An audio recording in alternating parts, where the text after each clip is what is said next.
you can have this moment of like resolve, but not have forgiveness. You can have justice and things can be set in place and all of the solutions can be evident, but unless forgiveness is in your heart, bitterness will remain. And bitterness is something that it is not passive, it is aggressive. It will chase you down. It leaves no prisoners. It tries to take your whole being.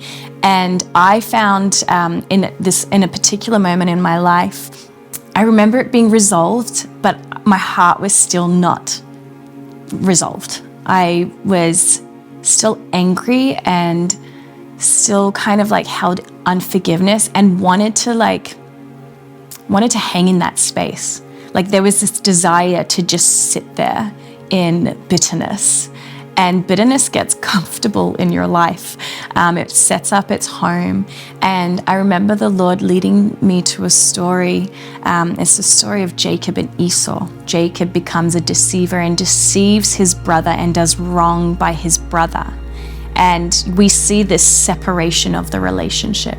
And it's kind of like you want justice for Esau. Like I don't know about anyone else, but when I read that, I'm like, man, Esau was done wrong. And I think like so often there's probably so many people that feel like Esau in life. And it's like, how is it that I didn't do anything wrong, but he gets all the blessing?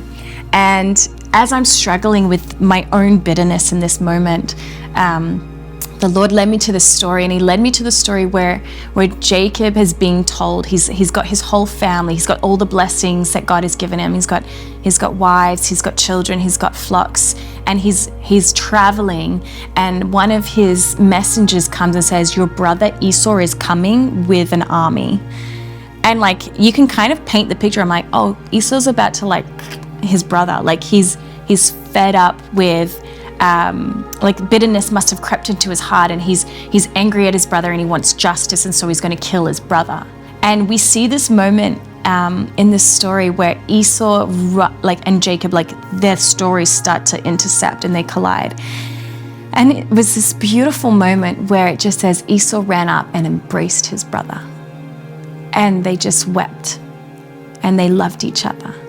And it is the greatest moment of reconciliation that I can see outside of the gospel message of Jesus and our lives. I see this moment of reconciliation where someone like Jacob had done wrong.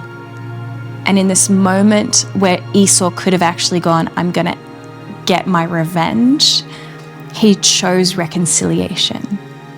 Now they went their separate ways. It's not like they hung out in each other's tents, but there was like this moment of, I'm letting go of any bitterness, of any hurt, and I'm reconciled with my brother. And I think we need more of the Jacob-Esau embrace in the world. It requires humility, it requires forgiveness, and it actually requires facing some of your failings and trusting that God will turn up in that.